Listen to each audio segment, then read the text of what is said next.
Ahora tenemos nosotros el, vamos a hablar un poquito del pulgar, ¿sí? Entonces, el pulgar, hay una columna que se llama columna del pulgar, donde el pulgar está formada por el escafoides, la columna o la dirección del pulgar es el escafoides,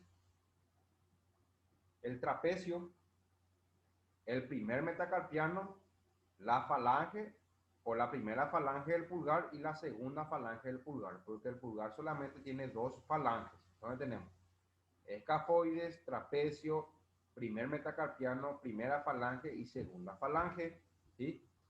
El primer metacarpiano, esto que vemos aquí, ¿sí? Es el esqueleto palmar y dorsal, o sea, porque el primer metacarpiano mira hacia la palma de la mano y mira también en la cara dorsal. Tiene una cara convexa, ¿sí? Tiene una base, esto es la base, este es el cuerpo y esto que vemos aquí es la cabeza, y tiene una cara dorsal y una cara palmar. Al igual que los otros metacarpianos también, los otros metacarpianos tienen una base, un cuerpo, y esto que vemos aquí de forma ovalada es la cabeza. El trapecio, el segundo huesito, ¿sí?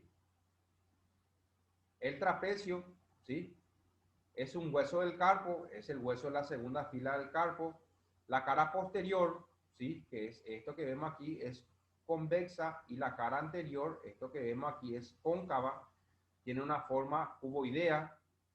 La parte anterior hay un tubérculo que se llama tubérculo del trapecio, que es esto que vemos aquí, y en la parte lateral, esto que vemos aquí en las partes laterales, hay un tubérculo que se llama tubérculo del escafoides, esto que vemos aquí.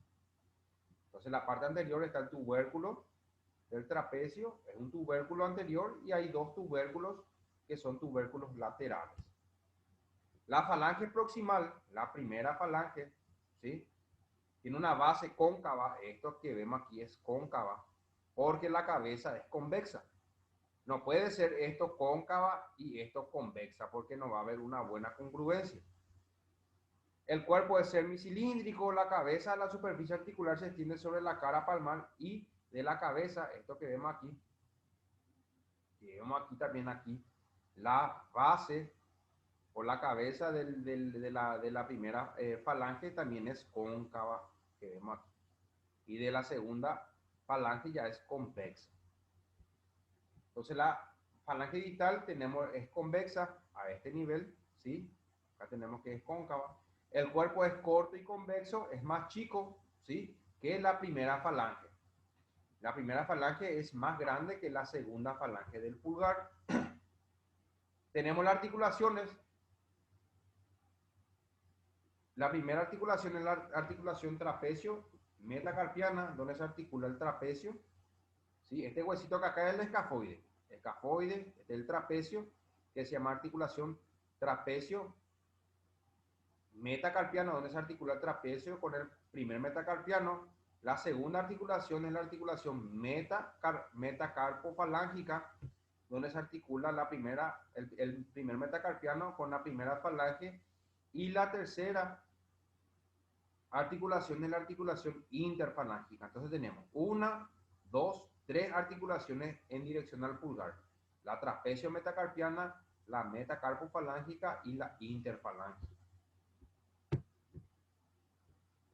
La articulación trapecio metacarpiana, esta que vemos aquí, ¿sí? Entre el primer metacarpiano y el trapecio, anatómica y mecánicamente es una articulación con dos ejes de movimiento, y es una articulación como si fuera en una silla de montar. ¿Ven? Esto vamos a suponer que es el caballo, esta es la silla de montar, y acá tenemos nosotros el primer metacarpiano. Entonces, ¿por qué está así? Para que pueda realizar, a ver, no sé cómo le puedo decir. Vamos a suponer que, vamos a suponer que es así. Esto que vemos aquí es el trapecio que vemos aquí. Viene así. Y viene en la cabeza del metacarpiano acá y hace esto. Entonces puede hacer este movimiento de pivoteo. Luego tenemos la segunda articulación, que es la articulación carpo-metacarpiana, ¿sí? Carpo, esto, metacarpiana. Hay un ligamento que se llama ligamento dorso medial, ¿sí? que tiene un A superior, A inferior y de posterior y A anterior. O sea, el ligamento va de adelante hacia atrás y de atrás hacia adelante a este nivel. Hay también una cápsula articular como en toda articulación y también hay una membrana, que es la membrana sinovial, que ustedes ya saben que es para lubricar la articulación. La articulación metacarpo-falángica del pulgar, donde se articula el metacarpiano con la falange del pulgar, esto que vemos aquí, ¿sí? Hay un ligamento también que es un ligamento que se llama ligamento palmar, ligamentos colaterales que están a los costados, ¿sí? Están a los costados, ligamentos metacarpo-sesamoideos, porque muchas veces hay un huesito que se llama huesito supernumerario, es un huesito extra que hay a nivel del pulgar y a ese se le llama huesitos sesamoideos, y luego tenemos unos ligamentos que son ligamentos cruzados que cruzan la articulación, ¿sí? Acá, por ejemplo, hay unos huesitos que se llaman huesitos sesamoideos. Estos son ligamentos cruzados, ¿sí? Y estos son los ligamentos laterales. Los músculos del compartimento tenar, que fue lo que ya hablamos nosotros cuando hablamos de la mano, tenemos el aductor corto del pulgar. Estos son músculos que se encuentran aquí, solamente en dirección al pulgar. Tenemos el aductor corto del pulgar, el abductor corto del pulgar, abductor corto del pulgar, el flexor corto del pulgar, ¿sí? El oponente del pulgar y el aductor del pulgar, ¿sí? Estos son los musculitos o músculos pequeños que se encuentran a nivel o en la eminencia tenar. Los músculos que vienen de afuera hacia adentro del pulgar, tenemos los músculos anteriores del antebrazo, que es este músculo, ven que viene fuera. Los otros musculitos, esto que vemos aquí, los músculos tenares, son músculos que están en la mano acá. Por eso dice tenares, son músculos pequeños. Pero los músculos anteriores, o también se le dice músculos extrínsecos de la mano, tenemos el músculo anterior del antebrazo, tenemos el flexor largo del pulgar, que viene de aquí, y luego tenemos en la parte posterior, ¿sí? Este es en la parte anterior, acá, anterior, y luego tenemos la parte posterior. Y en la parte posterior tenemos el extensor largo del pulgar, el abductor largo del pulgar y el extensor corto del pulgar. Estos también son músculos extrínsecos porque vienen del cúbito o vienen del radio hacia el pulgar. Luego tenemos algunos ejemplos de tipo de prensión, ¿sí? El pulgar tiene la capacidad de hacer prensión con todos los dedos, con el dedo índice, con el dedo del medio, con el dedo anular y con el dedo meñique. Y luego la suma de todo esto es el agarre, ¿sí?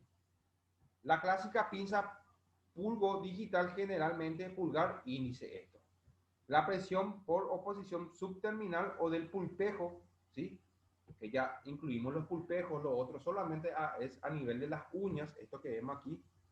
Pulgo digital, esto que vemos aquí, acá ya se toma a nivel de los pulpejos, y la prensa por oposición subtérmino lateral o pulpo lateral, donde se hace con la cara lateral del dedo índice, ¿ven? Esto es con la cara lateral del dedo índice. Las prensas pluridigitales, donde ya se involucran varios dedos, tenemos las prensas tridigitales, comprometen al pulgar, el dedo índice y el dedo del medio, esto que vemos aquí, estos tres deditos que vemos aquí, ¿sí? Y la prensa tetradigital es donde ya implica estos deditos, el pulgar, el dedo índice, el dedo del medio y el dedo anular. Y luego también puede, cuatridigitales también puede incluir ya el meñique, entonces ahí ya se involucran todos los dedos de la mano. Entonces el pulgar es el único dedo que puede realizar la oposición con los demás 4 dedos.